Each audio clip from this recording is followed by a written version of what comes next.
Hello, welcome to Double Strike Recap. Today I'm gonna review 1995 science fiction film Waterworld. Spoilers ahead. At an unspecified point in the future, a narrator explains, the polar ice caps have melted covering the Earth in an endless ocean. The survivors of the ancient deluge have had to adapt to the new world. One such survivor, known only as the Mariner, travels the globe on his trimaran. He lives by recycling his own urine as drinking water and scavenges for artifacts on the ocean floor using a diving bell with a timed pulley system. While diving, someone boards the Mariner's boat and steals the fruit from his tiny lime tree. The Mariner surfaces in time to see the other boat sailing off and immediately runs to his harpoon, holding the drifter at bay and saying that when two sailors meet it's customary to trade. He adds that he's seen the man's boat but doesn't recognize him. The drifter says he took the boat fare when he found the previous owner dead and tells the Mariner of an atoll a few days away where he can resupply. Just then, the men spy two jet skis nearby piloted by smokers. Pirates who are so named for their habit of smoking cigarettes and their dependence on oil for fuel. They advance on the goods the Mariner has raised from the depths with the diving bell. Meanwhile, as the drifter sets sail, he reveals he's stolen the Mariner's limes. Infuriated, the Mariner quickly loosens ropes and throws custom switches on his boat, raising the sail and giving him enough speed to collect his bag of goods and catch up to the drifter. He sails right over the man's small boat, breaking the sail, disabling his craft, and leaves him for the smokers.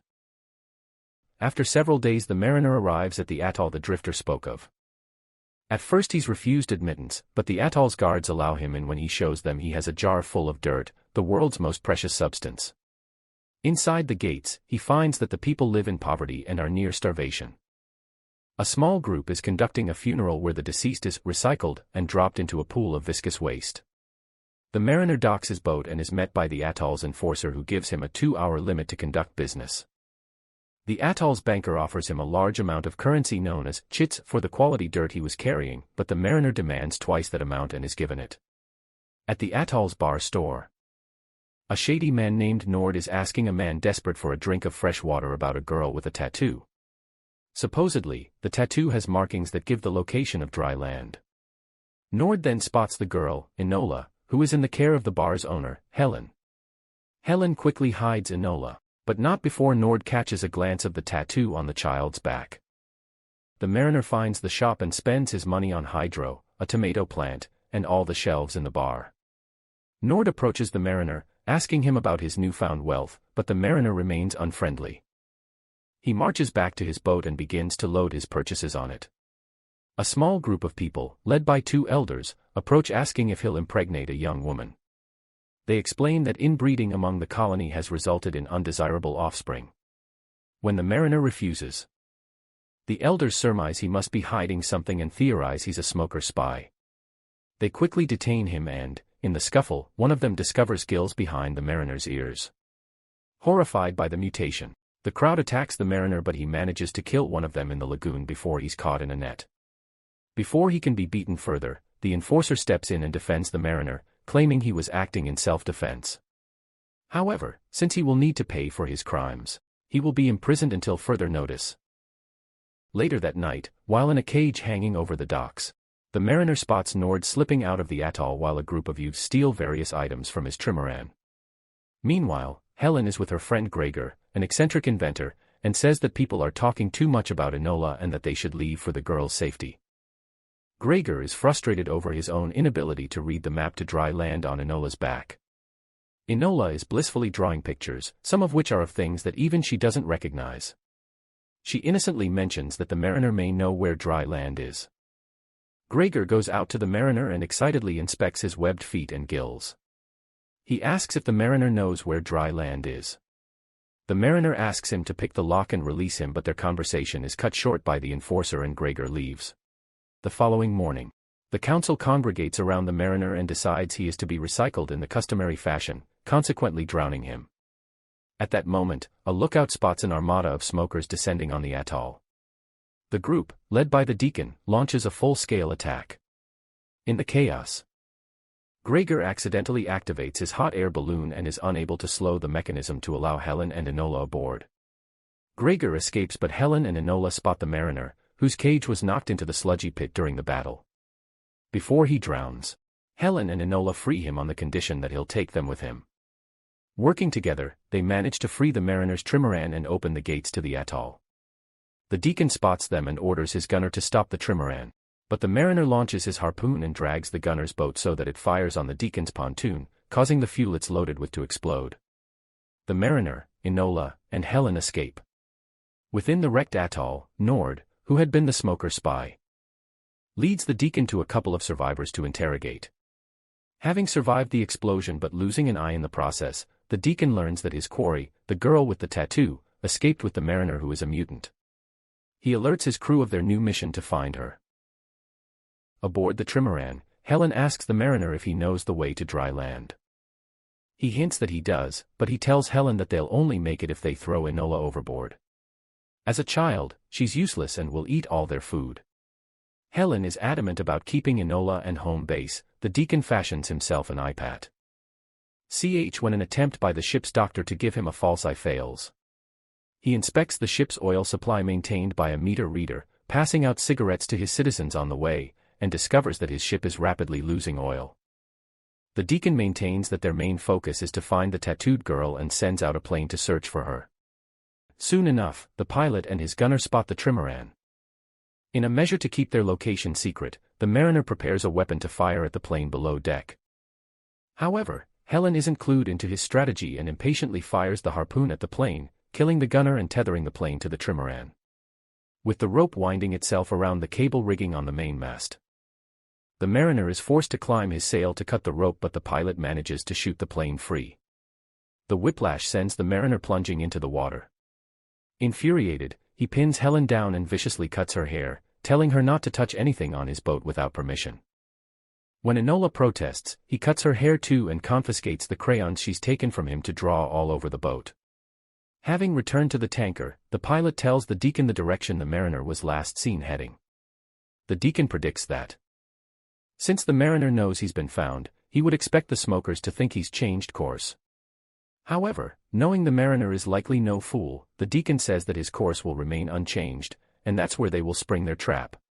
Some time later, the mariner spots another sailor who has raised a neutral flag.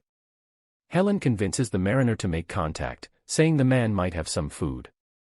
The drifter is clearly neurotic, having spent too long at sea alone, and acts unpredictably. While he and the mariner trade, Helen tries to fashion a fishing pole. The drifter offers the mariner something saved for a special trade, paper. The mariner doesn't have much to offer in return, but the drifter asks for half an hour with Helen. Despite her protests, the mariner agrees but refuses the drifter time with Enola. The drifter and Helen go below deck, while the mariner inspects the paper but, after a few moments, goes down and tells the drifter the deal is off. The drifter reacts violently and Helen goes back up top while the two men fight, with the mariner coming out victorious. He dumps the drifter's body into the sea and scavenges his boat for useful items. Irritated it came to that, he takes Helen's fishing pole and throws it away, telling her she'll never catch anything with it. The mariner takes his harpoon gun and attaches a pulley to it, using it to drag himself behind the boat. Soon, a large sea creature comes up from below and tries to swallow the mariner, but he uses the harpoon gun to blast holes in the animal. That evening, the three feast on the creature. Enola happily hums to herself and the mariner suggests she stop making noise long enough to listen to the world. Looking at his feet, Enola mentions how she'd like to have feet like that so she could swim, something she never learned to do. The following day, the mariner teaches Enola how to swim, an act that impresses Helen and leads to a bond between the mariner and Enola. Days later, they come to a slaver outpost. Desperate for repairs, the mariner tries to communicate with them but the inhabitants don't respond. Using an underwater periscope, the mariner discovers the slavers have been killed and smokers are positioned underwater to ambush them. They just barely manage to escape, even after the deacon fires a shot with his rifle, wounding the mariner. Later, Helen asks again about dry land and wants to know when they may be able to find it. The mariner becomes impatient and says that he's sailed farther than anyone but has never seen dry land. Upset, Helen asks about all the things on his boat that no one has ever seen and wonders where the mariner got it all. The mariner agrees to show Helen where dry land is and sets up his diving bell, leaving Enola on the surface. The mariner swims alongside Helen and takes her to the bottom of the sea where the remains of a city lie submerged. At the bottom, he shows her where he got the dirt he sold at the atoll. When they surface, Helen admits she never knew the truth, though she'd always heard legends. Suddenly, the deacon and a crew of smokers appear, having already boarded the trimaran. They hold the mariner and Helen captive and demand to know where the girl is. Enola has hidden herself within the trimaran, but when the deacon bluffs the others' deaths, she reveals herself. Enola is taken captive and the trimaran is burned. The mariner and Helen escape death by submerging themselves, and the mariner kisses Helen so that he can breathe for both of them. When they surface, Enola is gone and the trimaran is in ruins. Disconsolate, Helen kisses the mariner in affection and, this time, he reciprocates. While looking below deck for anything of use, the mariner comes across some of Enola's drawings, which include trees. He looks through his own collection, including some National Geographic magazines, and discovers trees identical to Enola's drawings on the cover. He realizes that dry land may really exist. Come morning, they are found by Gregor in his hot air balloon and a band of atoll survivors. The mariner says that he will go and rescue Enola. He takes a craft and finds the oil tanker, secretly boarding it. He kills anyone he comes across while the deacon prepares a crowd on deck for his speech.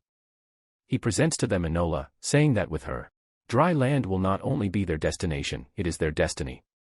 The crazed crew then releases massive oars out of the side of the tanker to make their way and to preserve oil, not knowing the deacon has yet to decipher the map on Enola's back. He keeps her prisoner with Nord watching over her, though she is convinced the mariner will save her. Sure enough, the mariner appears topside and holds out a flare, demanding that Enola be released. He lights the flare and holds it over a pipe leading directly to the oil storage. Deacon calls him on his bluff, but the mariner lets go. Seeing the light, the oil reader utters, "Oh, thank God," before the supply goes up in flames, resulting in an explosion. In the ensuing chaos, the deacon takes Enola and attempts to escape with her on his plane, but the mariner stops him with an old anchor cable and rescues Enola. Above them, Gregor appears in his balloon with the other survivors and lets down a rope for the mariner to grab hold. The deacon rushes forward and grabs the rope too, but the mariner kicks him off into the water. The deacon finds a loose jet ski and uses his gun to shoot at the balloon. The shot knocks Enola off into the water and Deacon gestures to two other jet ski smokers to converge on the girl. The mariner fashions a makeshift bungee cord and jumps down to rescue Enola just before the deacon and the other smokers collide, their jet skis exploding in a ball of fire. As the tanker sinks, the survivors see the words Exxon Valdez printed on the stern. Then, as Gregor once more inspects the map on Enola's back, he has an epiphany and realizes what the markings mean. After a few days of flying in the direction of dry land, the mariner one morning sees a seagull perched on the craft. A few more hours reveals land in the distance. They land and discover tropical trees, a high mountain peak, fresh water, and even wild horses. A shack is found with two skeletons lying on a bed. On a desk is a music box, and as Enola opens it, she hears a tune she's hummed before and realizes she's home. The enforcer suggests they follow ancient burial traditions and give Enola's parents final rest. While everyone is thrilled to have found dry land at last, the mariner finds himself uncomfortable and out of place. The ocean is his home and he decides to resupply, build a new ship, and leave. Enola is upset but understands and gives the mariner her music box as a keepsake. Before he leaves, the mariner promises to tell others about dry land and lead them to it. As he sails away, Helen and Enola climb to the highest hill to watch him and come across a plaque that reveals they're standing on the peak of Mt. Everest. If you enjoy this video, don't forget to subscribe, turn on the notification and leave a like to help the channel out. Thank you for watching.